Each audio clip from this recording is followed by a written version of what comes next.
está el trono del Señor, en el cielo, sobre todo principado y sobre toda potestad. Estoy buscando un salmo donde el salmista expresa, el Salmo 110, si no me equivoco, donde el salmista expresa que el trono de Dios, que el Señor le dijo a mi Señor, Salmo 110, versículo 1.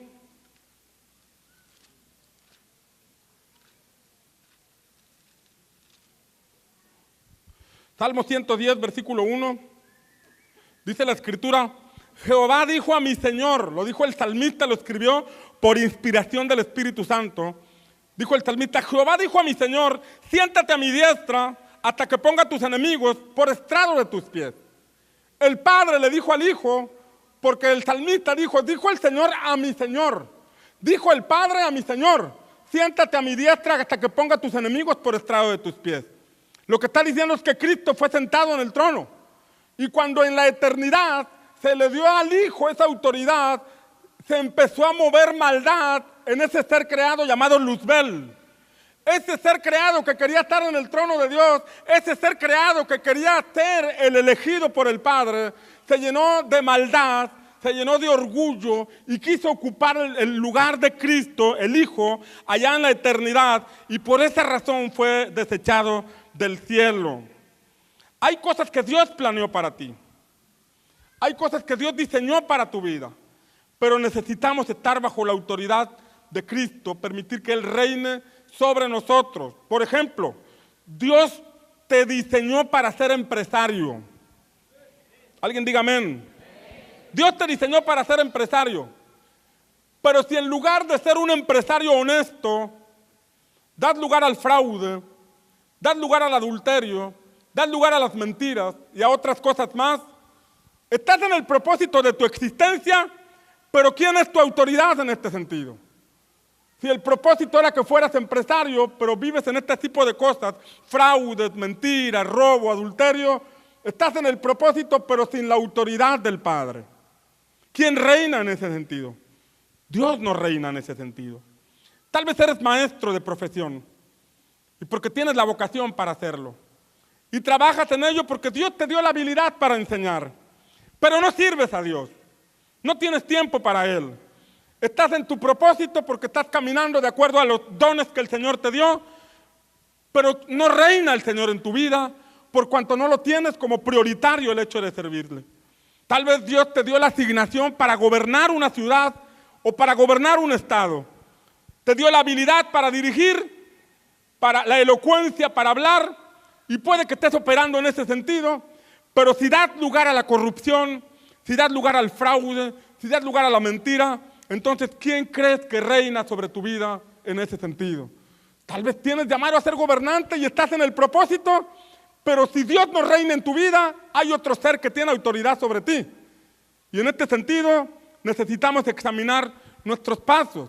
Hay jóvenes en esta congregación que tienen llamado a ser pastores, que tienen llamado a ser profetas, que tienen llamado a ser apóstoles enviados a las naciones, pero debes permitir que el Señor reine en tu vida, que en tu juventud y en todas las decisiones que tomas se manifieste quién es la autoridad sobre ti, quién es el Señor de tu vida, porque si de joven tú lo honras, créeme que el resto de tu vida en el propósito, Él te honrará extraordinariamente y verás el favor de Dios manifestarse sobre ti. ¿Alguien dice amén?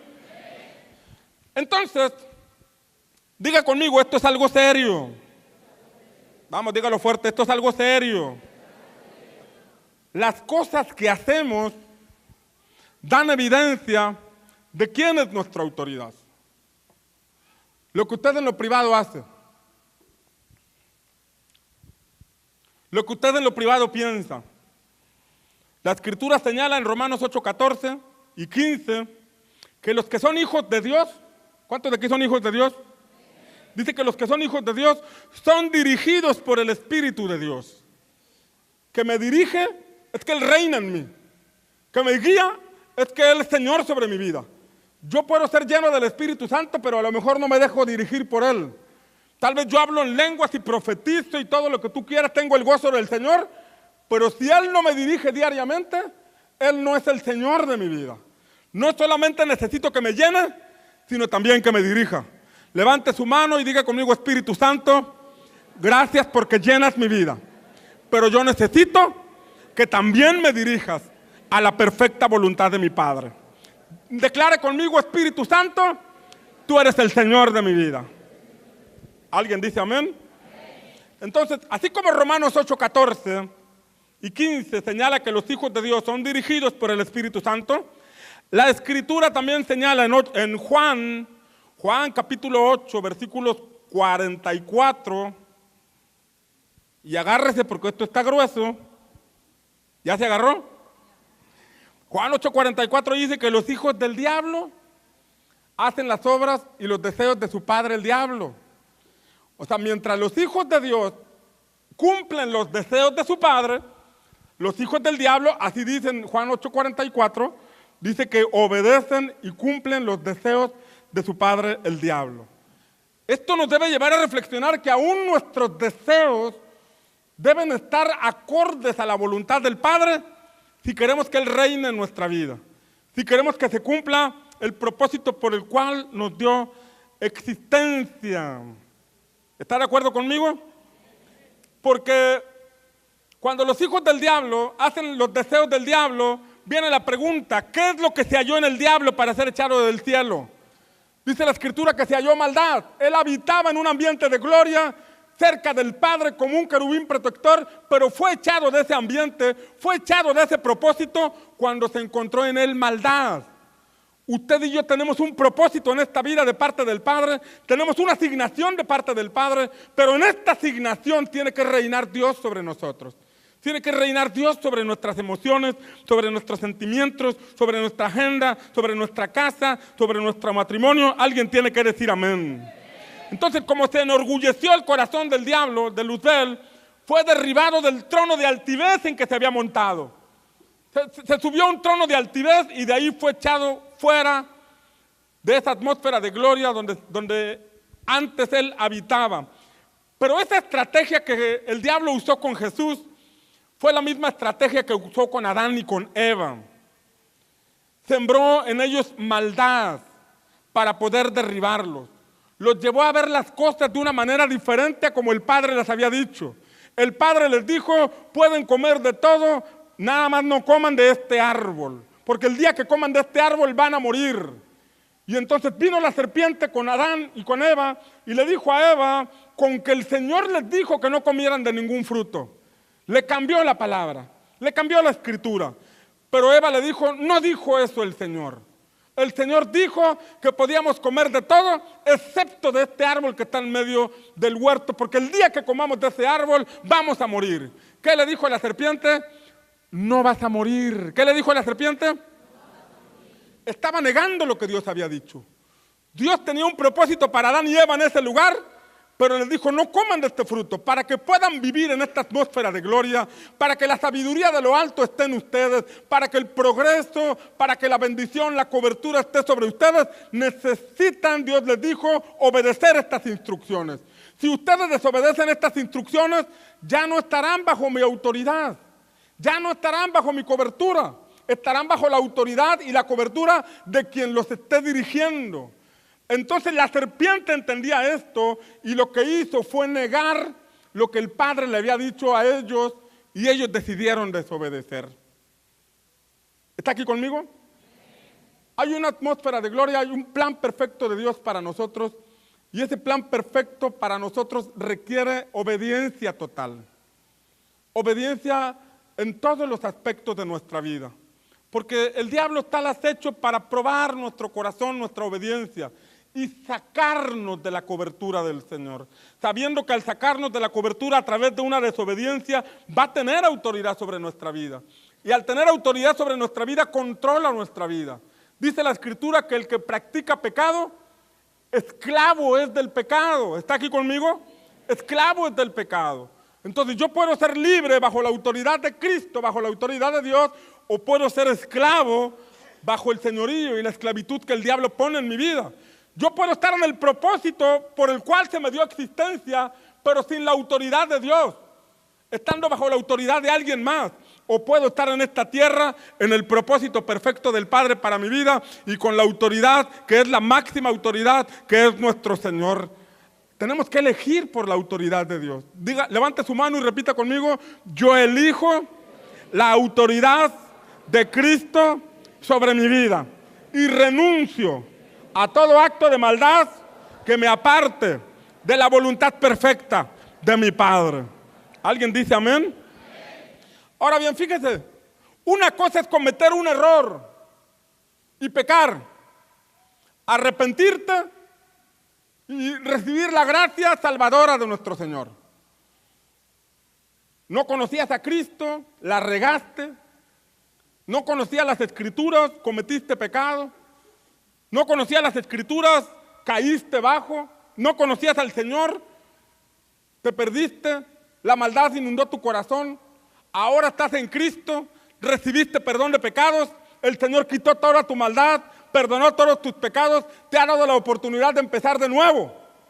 Ahora que estás en Cristo no es lo mismo que por ahí cometas un error, que cometas un pecado, te arrepientas de todo corazón y te comprometas a no volverlo a hacer, a tener maldad en el corazón y estar pensando constantemente en seguir por ese mismo camino. Son cosas muy diferentes. En el antiguo tiempo había dos instrucciones para los que asesinaban o mataban a alguien.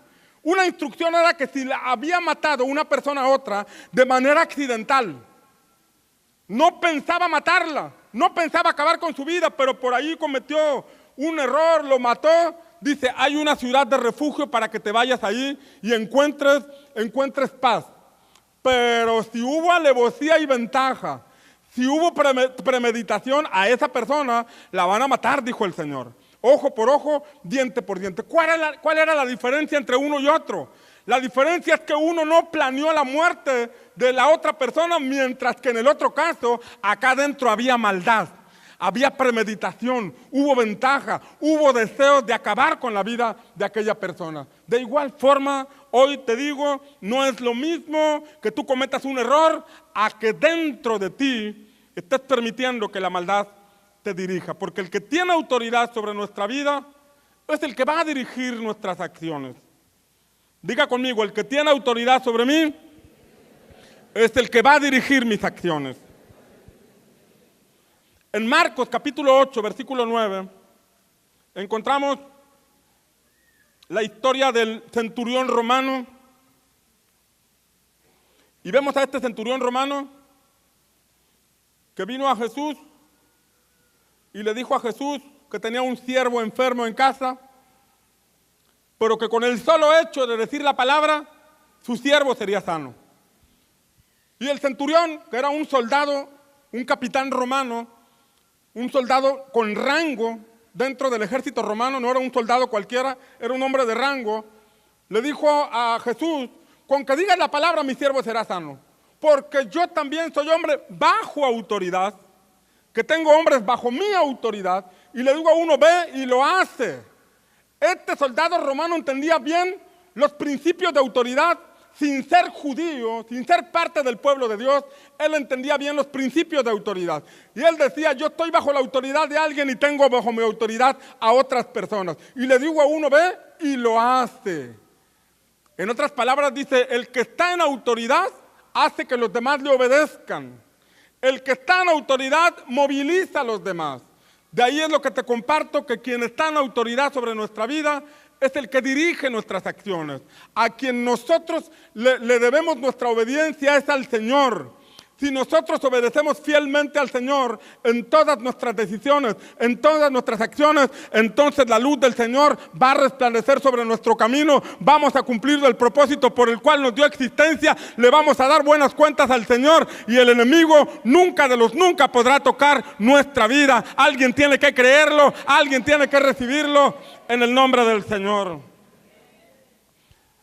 El asunto es que este pasaje señala que Jesús se maravilló por la fe de este hombre.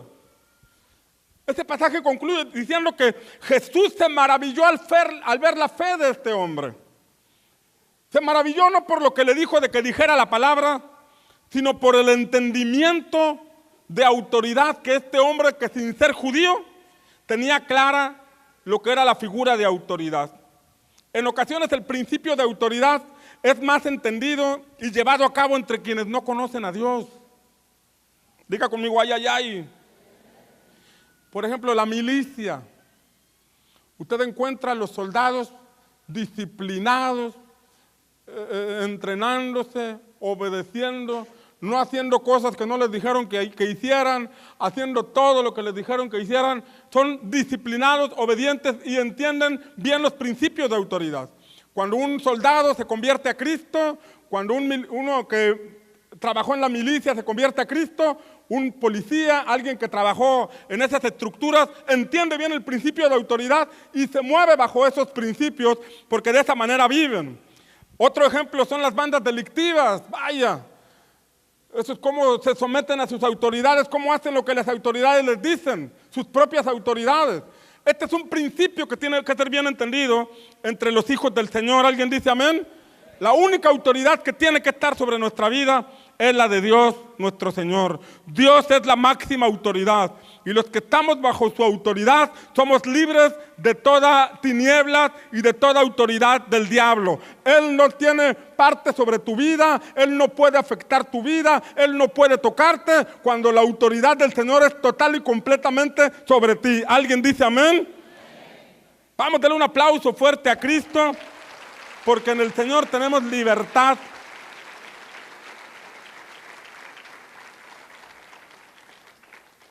De ese tipo de engaños que el enemigo quiere poner. Podríamos decir que no hacemos lo que el diablo dice. Ojo aquí. Podríamos decir que nos congregamos y servimos a Dios.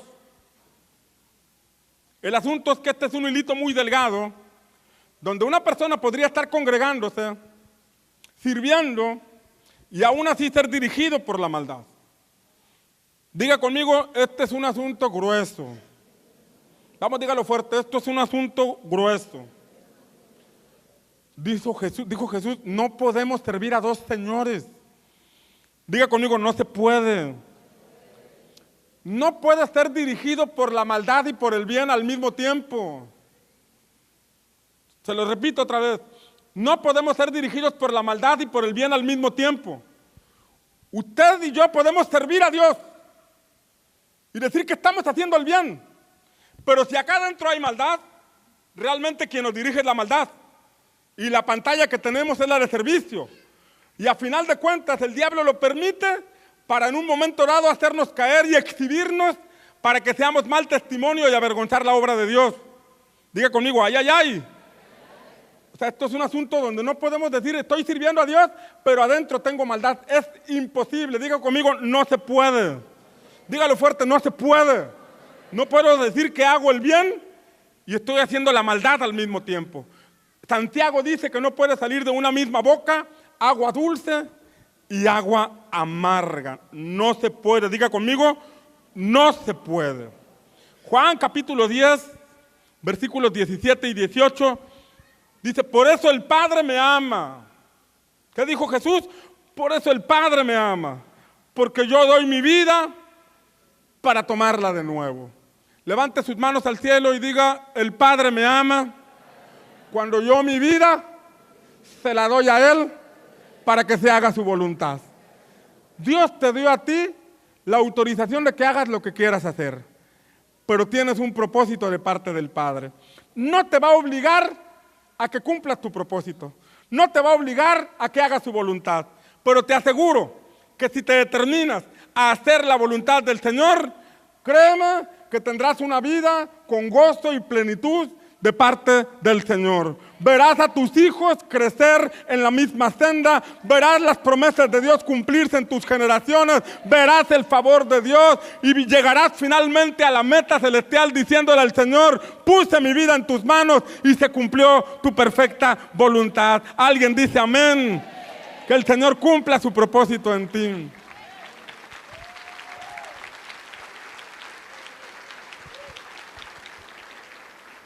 Levante sus manos y cierre sus ojos y diga, gracias Jesús, porque tú me pones el ejemplo.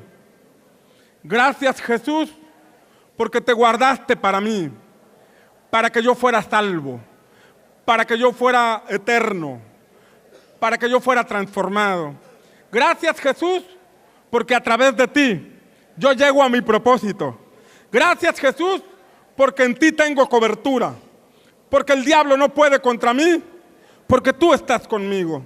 Gracias, Jesús, porque me enseñas el camino a la perfecta voluntad de mi Padre. Gracias, Jesús. Dile, gracias, Jesús, porque sé que nunca me dejarás y nunca me desampararás. Gracias, Jesús. Dale un aplauso fuerte a Jesús.